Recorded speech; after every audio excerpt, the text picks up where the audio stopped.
aking kapatid sa pananampalatayang Islam, kung hindi mo pa kaya ipagduduwang yung mga magulang, ibig sabihin wala pa sa iyo ang katangian ng pagiging isang tunay na mabuting anak. Kung kinakalimutan mo pa sa iyong pangapanalangin ang iyong dalawang magulang, ibig sabihin napakalayo mo pa upang sabihin na ikaw ay isang mabuting anak. Yan ang pinakamalinaw na palatandaan na ang isang mabuting anak ay ipagduduan niya ang kanyang mga magulang. Wa qul rabbi irhamhuma kama rabbayani sagira. Sabihin mo, sabi ni Allah subhanahu wa ta'ala, O aking Panginoon, mahalin mo ang aking mga magulang katulad ng pagmamahal nila sa akin nung ako ay batang paslit pa lamang. At yan ang ipinagduduan ng anak sa kanyang mga magulang.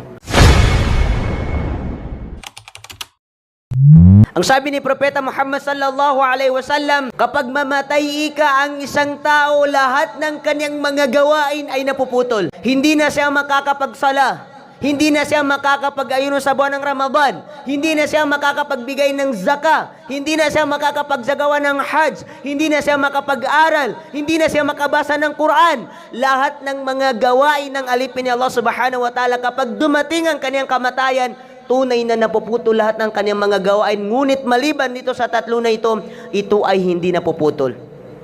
Pati ang kagustuhan niya na makapag-asawa ng apat, wala na. Naputol na rin ang kagustuhan niya makapag-asawa ng apat.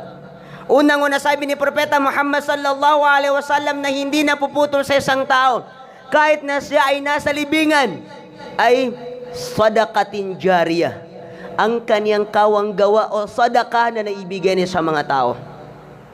Tandaan natin mga kapatid Islam, yung sadaka na binigay natin sa mga mahihirap, sa mga nangangailangan, sa masjid, sa madrasa, o di kaya sa landas ni Allah subhanahu wa ta'ala, kahit na tayo ay nasa libingan, ay dumarating pa rin sa atin ang gantimpala ng sadaka na binigay natin.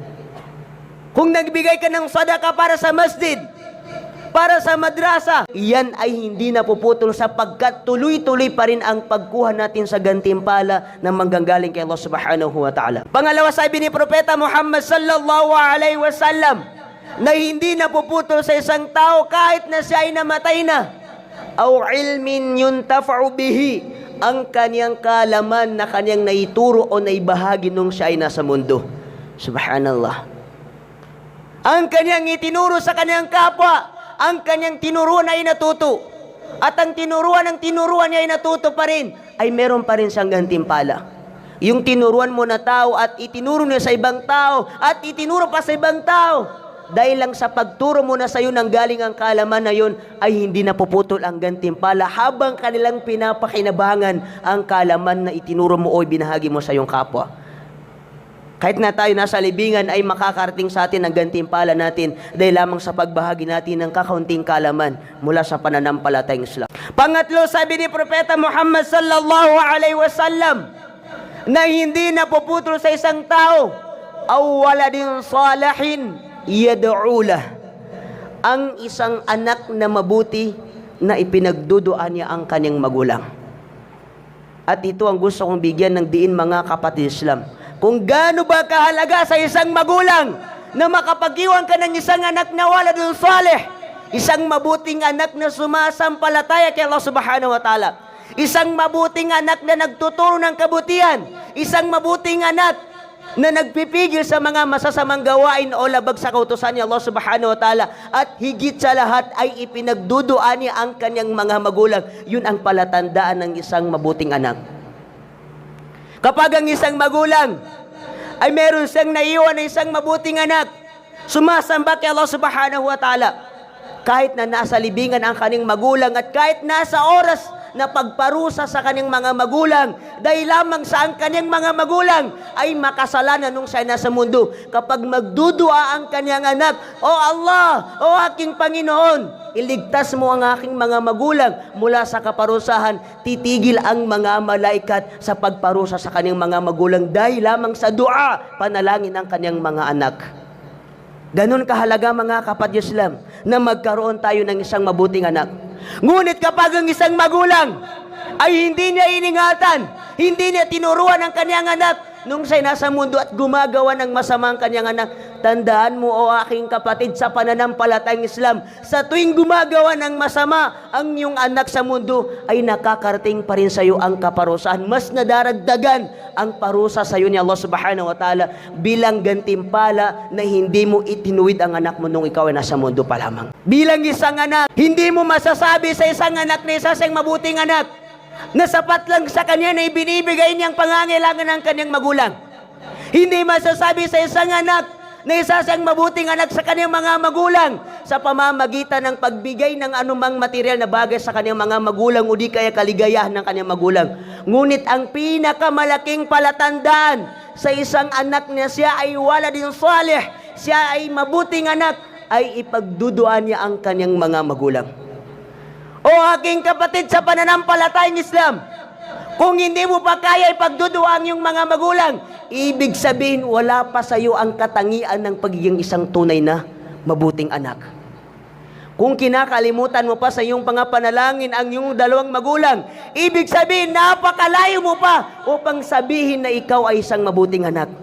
Yan ang pinakamalinaw na palatandaan na ang isang mabuting anak ay ipagduduan niya ang kanyang mga magulang. Wa qul rabbi irhamhuma kama rabbayani sagira.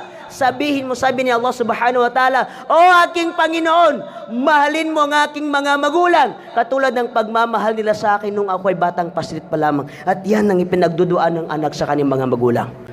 Kapag nagdua ang kanyang anak sa ganung klaseng dua, tinatanggap ni Allah subhanahu wa ta'ala at hindi niya tinatanggihan ang dua ng kanyang anak. Ngunit ang nakakalungkot sa atin, dahil lamang sa isang magulang na ang kanyang naiwan na anak nung niya sa mundo ay anak na walang alam sa Islam, ay napakarami ginagawang masama. Marami mga anak ngayon na dahil sa kakulangan ng kaalaman sa pananampalatayang Islam, nilalapastangan nila ang kanilang magulang. Dahil lamang sa hindi tinuruan ng kanyang magulang, kaya naligaw ang kanyang anak. Kaya hindi niya alam kung paano niya irerespeto ang kanyang magulang. Meron ka pa rin mahanap na mga anak, mga kabataan, na kaya nila isumpa ang kanilang mga magulang. Sa paanong paraan nila isumpa ang kanilang mga magulang? Katulad halimbawa ng mga kabataan na wala sa kanilang pananampalatayang Islam.